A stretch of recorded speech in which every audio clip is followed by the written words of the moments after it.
A paz de Cristo Jesus, meus amados irmãos, vamos iniciar hoje mais uma lição que tem por tema o ministério de Eliseu. E nós vamos comentar hoje sobre esse grande homem de Deus, mas antes de iniciarmos este assunto, queremos concluir ou darmos uma pequena pincelada sobre a vida de Elias e o seu último momento aqui na terra, que foi essa transição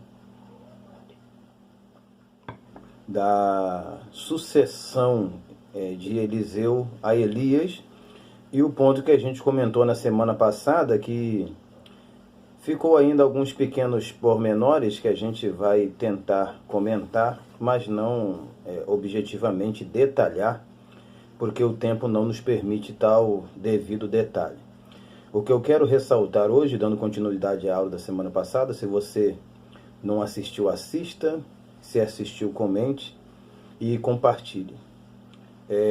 Nós temos no texto referente a Elias, depois de algum tempo passado, a gente encontra, dentro do contexto de Israel, uma carta sendo enviada de Elias para o rei Jeorão, que a gente não pode confundir com o rei Jeorão, filho de Acabe, que tem o mesmo nome, porque esse Jeorão aqui é o filho de Josafá. Mas, pois bem, o que a gente precisa ressaltar aqui é o seguinte. Primeiro, essa carta que veio de Elias, que está registrado aqui, eu vou ler para você, registrado em 2 Crônicas, capítulo de número 21, versículo 12. Se esta carta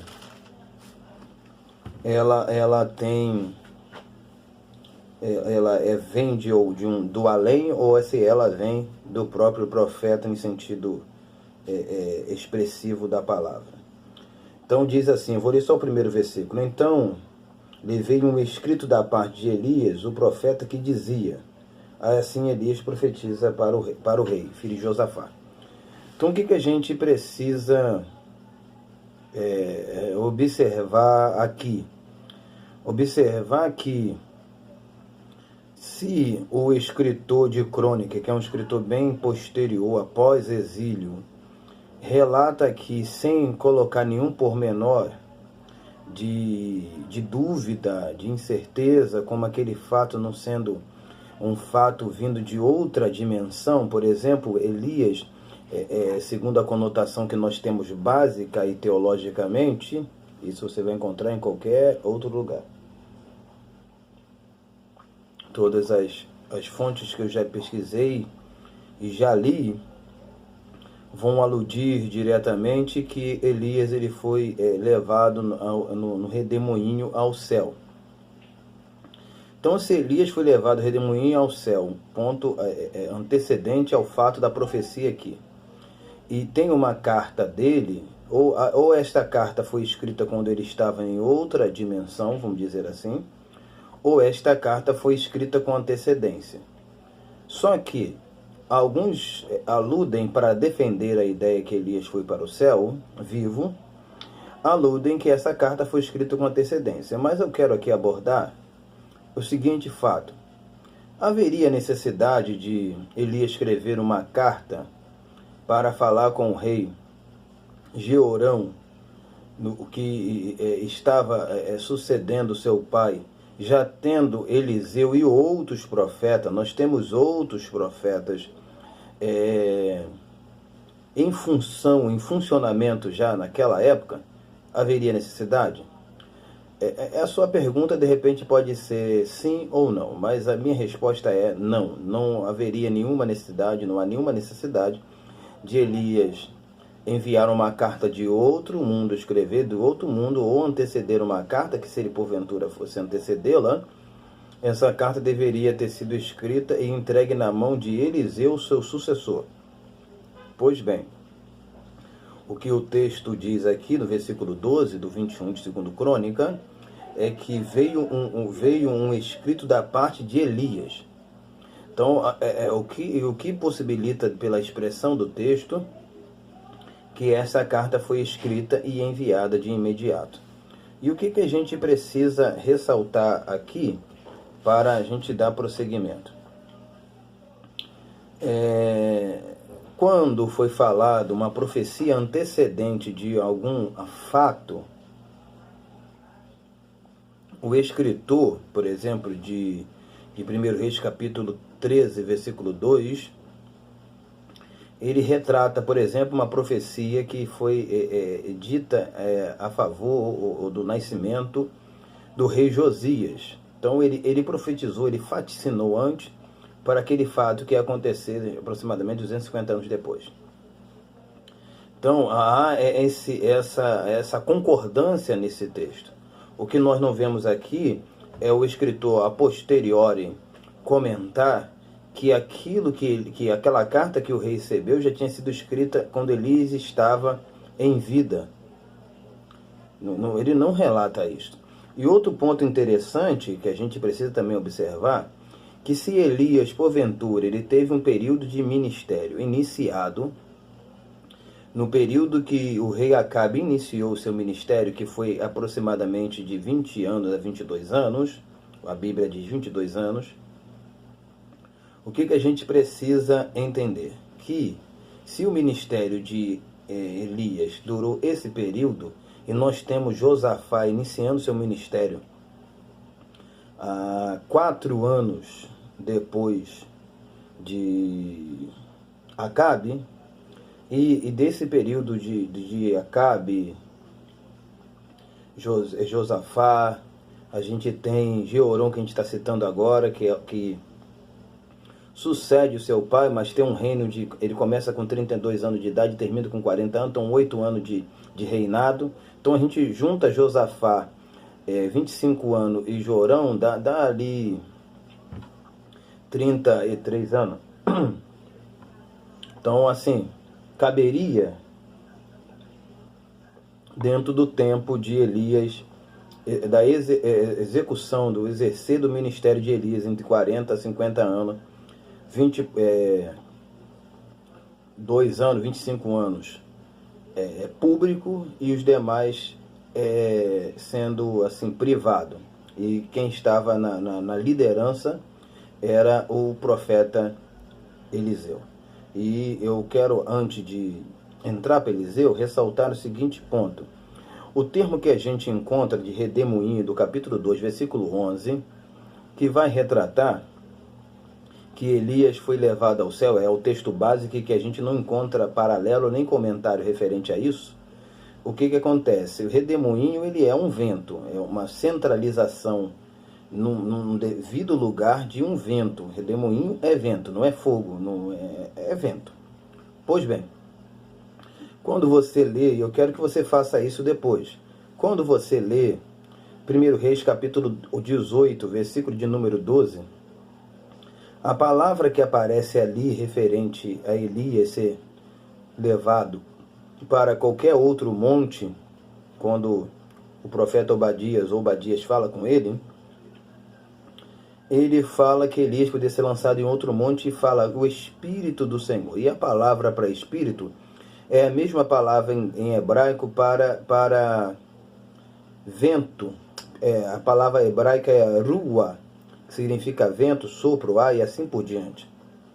Então, a expressão ali que Obadias dá dá a mesma conotação, mesmo com palavras diferentes, a mesma conotação de vento, sopro e assim por diante. Então, a minha explicação para esse texto é que Elias foi levado, como diz 1 Reis capítulo 18, eu tenho outras referências dentro do texto, mas não vou demandar aqui.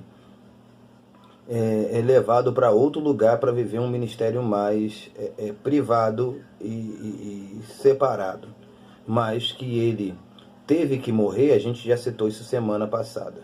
E já entrando na parte de Eliseu, o que a gente precisa observar? Se a minha conotação bíblica e teológica, eu estou mostrando com texto bíblico, não com texto vago, porque você, por exemplo, se basear em Mateus capítulo 17, que Elias e Moisés estavam vivos, quando você vai para Josué, o texto vai dizer, o Senhor fala com Josué, Moisés, meu servo, é morto. Então Moisés estava morto. Jesus não ia burlar isso, a gente já comentou. Elias também estava morto. Então eu acredito que ali não seja Elias, mas a gente já comentou sobre isso. Mas o que eu quero falar é que Elias, quando ele teve o timing especial para saber o momento, a ocasião, a oportunidade certa, para sair de cena em vida, para dar oportunidade a Eliseu de assumir o seu lugar. Infelizmente, nós estamos vivendo hoje, dentro do seio da igreja, um ministério pastoral como sendo a monarquia, como sendo o período dos reis do tempo passado, que só podia ser sucedido depois da morte, ou quando já estava batendo as botas, que aquele devido rei sucedia para o filho, mas quando já estava doente. Só assim que acontecia. Elias não, ele pelo Espírito Santo, ele soube o que ia acontecer com ele, qual era o projeto de Deus para a vida dele. A gente não tem relato histórico para poder relatar isso. Que se acaba ali em 2 Reis capítulo 2. Mas ele, com a sensibilidade espiritual, ele percebe que o ministério dele ali tinha que ser passado, porque Deus manda ele ungir Eliseu, e para Eliseu ficar no lugar dele. Elias não estava doente, não estava velho no sentido de estar debilitado, enxergando mal, como a gente encontra o profeta Aías e outros, que já estavam velhos. Aí sim você sucede para outra pessoa. Só que Elias já estava provavelmente em todo o seu vigor, ainda físico, podendo executá-lo, o trabalho, mas contudo, foi orientado pelo Espírito para passar o ministério ao profeta Eliseu, colocar, ungir e consagrar Eliseu para aquela posição. Então o que eu quero ressaltar é que nós pastores precisamos ter esta sensibilidade esta de percebermos quando o nosso tempo acabou. Às vezes as pessoas hoje pensam-se que o tempo de ministério se acaba quando você está com 90, 80 e poucos anos, para você já estar sem vigor, porque por mais a gente devemos ser sinceros com o seguinte fato: não temos a mesma capacidade que os homens de antigamente tinham, que comiam tudo do campo, frutas naturais, para vivermos até 80, 90 anos e dizermos como Caleb. Isso aí é historinha. Isso aí é história, não existe isso. Então você chega a 70 anos, como diz o Salmo 90, versículo 10, é canseira e enfado. Então essa sensibilidade, esse time espiritual é que nós precisamos ter, e que Elias teve, e nós no tempo presente não temos essa percepção. O Elias, ele percebeu muito claramente que precisava passar. Ele ouviu a voz de Deus, foi orientado por Deus para passar para alguém, para dar prosseguimento àquilo, e mesmo ele tendo estrutura ainda física, moral, intelectual, para dar continuidade àquele trabalho, mas ele foi orientado por Deus, ele foi direcionado por Deus. Então devemos buscar esta direção. Mas iniciando aqui o assunto precisamente do ministério de Eliseu, o ministério de Eliseu eu coloquei aqui que começou não após, eu não vou usar o termo morte de Elias, tá? Eu vou usar ascensão, ou de vez em quando usar morte, mas conotando a mesma coisa, tá? Quando eu usar ascensão, eu estou falando de morte. Quando eu usar morte, eu estou usando de ascensão, é o que está no texto lá. Elevação. Levado em redemoinho ao céu. Pois bem, Então, quando o ministério de Eliseu não começou, quando no período ali de 3, 4 anos após o chamado dele, ali, esse período mais ou menos, que ele sucedeu Elias na escola de profeta, vou dizer assim. Mas o ministério de Eliseu, ele iniciou quando Eliseu foi chamado atrás das juntas de boi. Por que eu estou citando isso e quero ressaltar isso? Quero ressaltar isso porque as pessoas pensam que o ministério de um obreiro, de uma obreira, hoje nós temos mulheres executando o serviço e a função da obra da casa de Deus, que esse trabalho começa quando você recebe, em algumas igrejas especificamente, derrama o azeite sobre a cabeça, ou a oração de ministração, de consagração, não é neste período. É desde o período que você inicia o mais basilar e simplório treinamento. Então, desde o momento que Elias foi direcionado pelo Espírito para tirar Eliseu atrás da junta de bois, desde aquele momento, o treinamento, o ministério de Eliseu começou.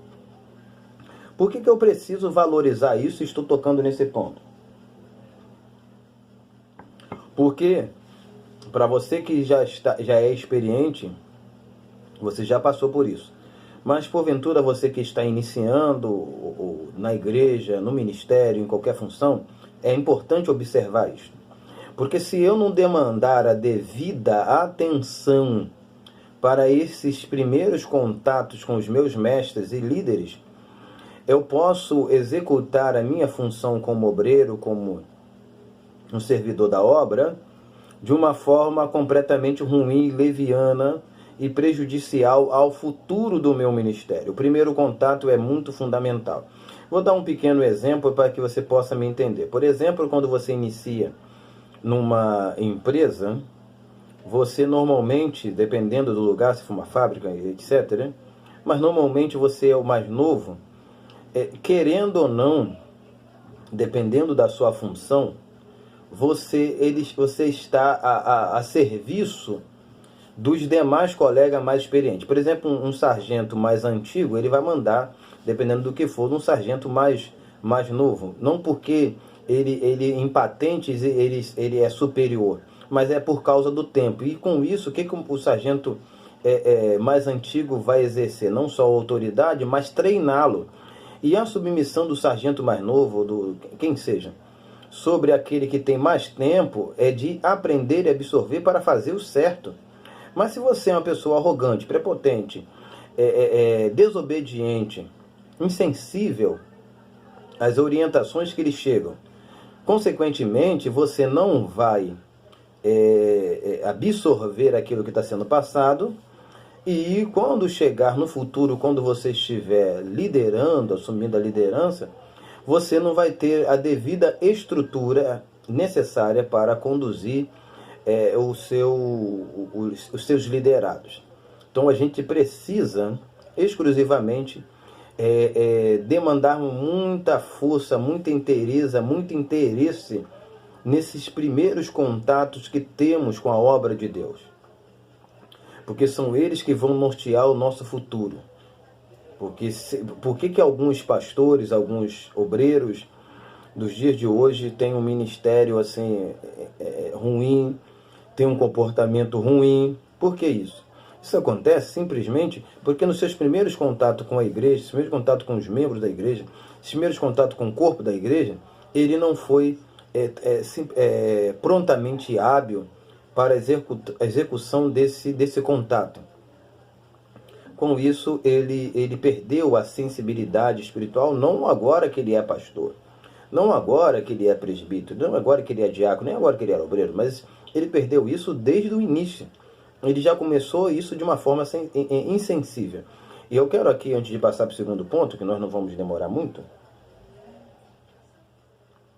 lembrar de Davi, por exemplo. Davi, ele contou as suas experiências espirituais para o rei Saul, mas ele precisava ter as habilidades físicas e materiais necessárias. E quando que Davi adquiriu isso? Adquiriu isso quando ele passou a estar perto de Saul e Jonatã.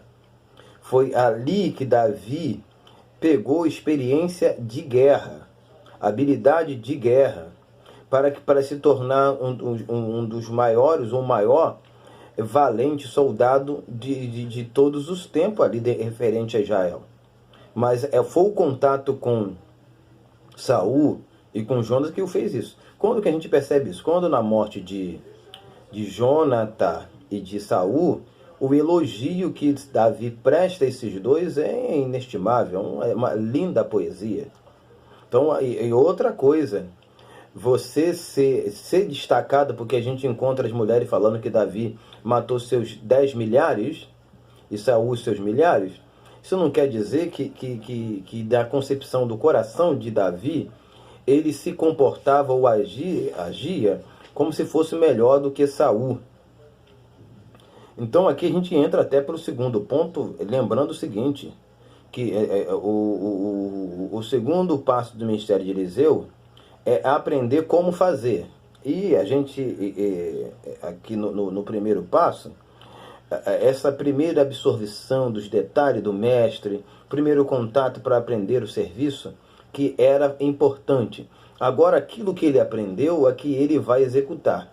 Davi aprendeu com Saul e Jonatã, executou dentro do exército. Se a gente aprende errado, fica difícil a gente executar o certo. Então, Eliseu, por exemplo, o texto que é o versículo áureo aqui, o texto áureo, diz assim: e disse Josafá, não há aqui profeta do Senhor, para que consultemos ao Senhor por ele? Então respondeu um dos servos do rei de Israel e disse: aqui está Eliseu, filho de Safate, que deitava água sobre as mãos de Elias. Deitava água sobre as mãos de Elias. Então, Eliseu, ele estava a serviço de Elias. Estava prontamente obediente, servindo a Elias. Então, o que ele aprendeu foi o que ele executou. Se você não aprende o certo, não tem como você fazer o certo. Se você não aprende, não tem como realizar. Então Eliseu, ele aprendeu o certo para fazer o certo. Depois de aprender como fazer, deve aplicar o que foi ensinado. O problema é fazer de modo diferente o que se aprendeu. Há pessoas que a gente ensina o certo ou que aprenderam o certo e fazem completamente diferente, oposto daquilo que aprendeu, porque na realidade eles não estão aprendendo para ser um reflexo daquilo que seus mestres ensinaram, mas estão aprendendo simplesmente para fazer daquela pessoa que ele está sendo instruído um trampolim para alcançar alguma posição, algum cargo, algum objetivo. Então, vale se ressaltar aqui, e eu entro ao terceiro tópico, que Eliseu não era ou não foi maior do que Elias. Por que eu cito isto aqui? Porque a concepção que se tem das realizações que a gente encontra escrito referente a Eliseu serem relativamente maiores da que Elias fizeram, as pessoas conotam que Eliseu foi maior porque ele pediu porção dobrada. A gente já entende basicamente que a porção dobrada estava envolto a ele assumir a paternidade da escola de profeta e ser realmente adotado. Aí a gente até entende que Elias não tinha filhos, e ser adotado como filho de Elias, porque os filhos de profeta já dá a conotação que os profetas chamavam os seus professores e mestres de pai. Mas Eliseu, ele quando ele está ali com Elias e no período da ascensão de Elias, ele usa o termo meu pai, carro de Israel e seus cavaleiros. Então, o que expressa nesta ocasião?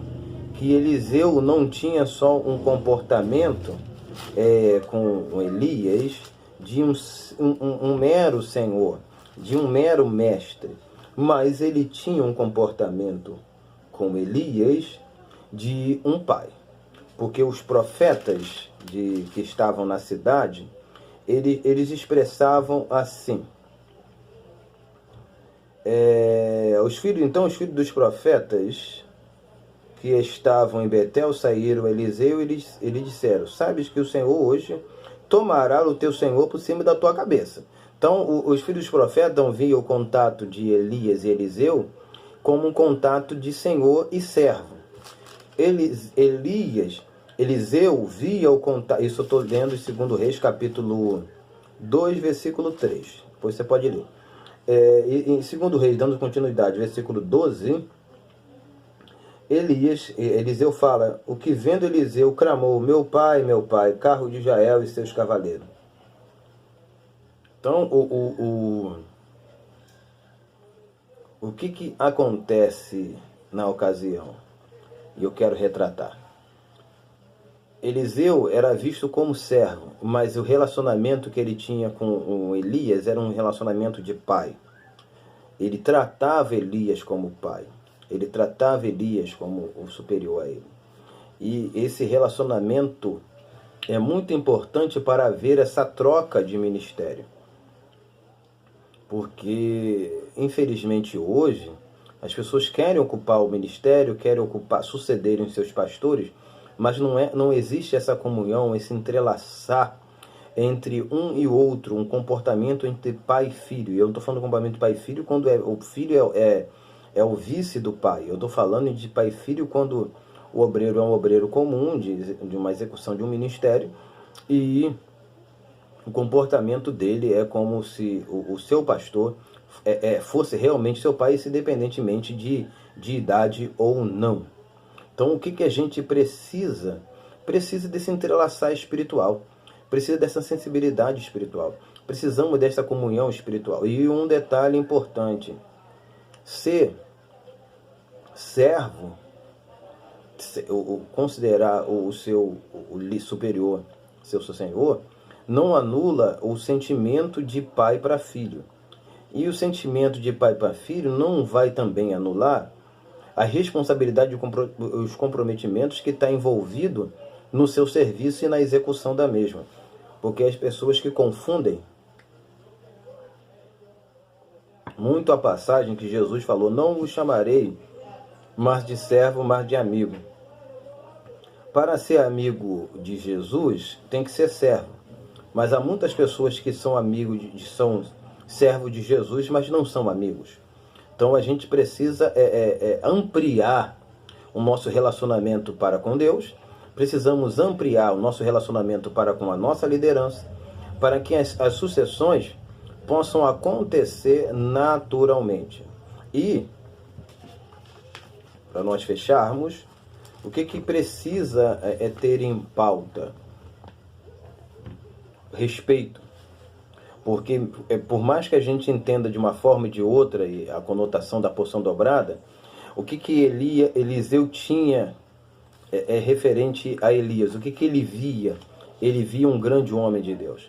Ele via um homem que tinha algo de Deus em especial.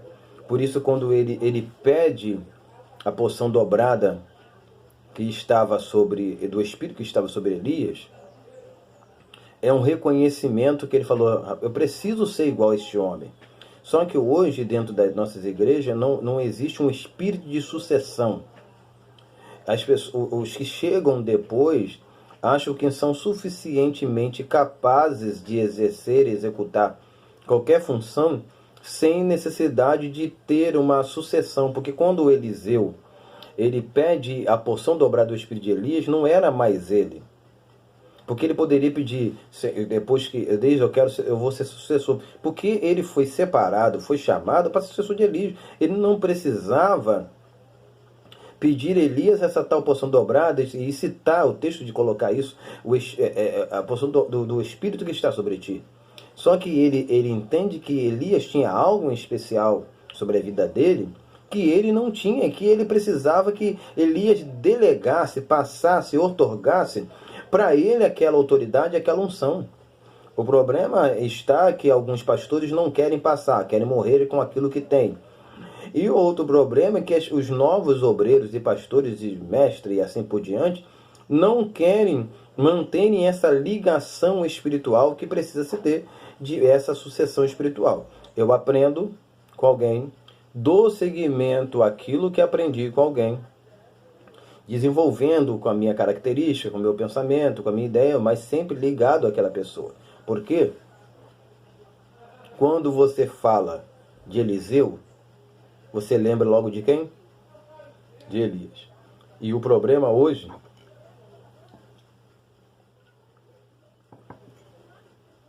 é que alguns pastores querem apagar a imagem, a lembrança dos seus antigos líderes. E por isso eles não querem terem nenhuma associação com o passado. Mas precisamos voltar a executar a mesma sequência que aconteceu com o ministério de Eliseu. Sermos outorgados por alguém e estarmos debaixo da autoridade de alguém. Que Deus lhe abençoe. Nós estaremos fazendo uma oração para que Deus possa continuar te abençoando na aula. E peço a você que se inscreva, que curta e compartilhe e deixe o seu comentário aqui. Que Deus possa continuar lhe abençoando. Amém. Senhor Deus, em nome de Jesus, este professor, esta professora, este aluno que estará ouvindo este vídeo, sentando para confessar e comentar sobre esse vídeo com a família, que ele possa absorver tudo que tem sido comentado e falado e aplicar em sua vida ministerial, sua vida pessoal. Dê uma boa aula para este professor e para esta professora, que a escola dominical do teu povo, da tua igreja, possa ser uma bênção em nome de Jesus.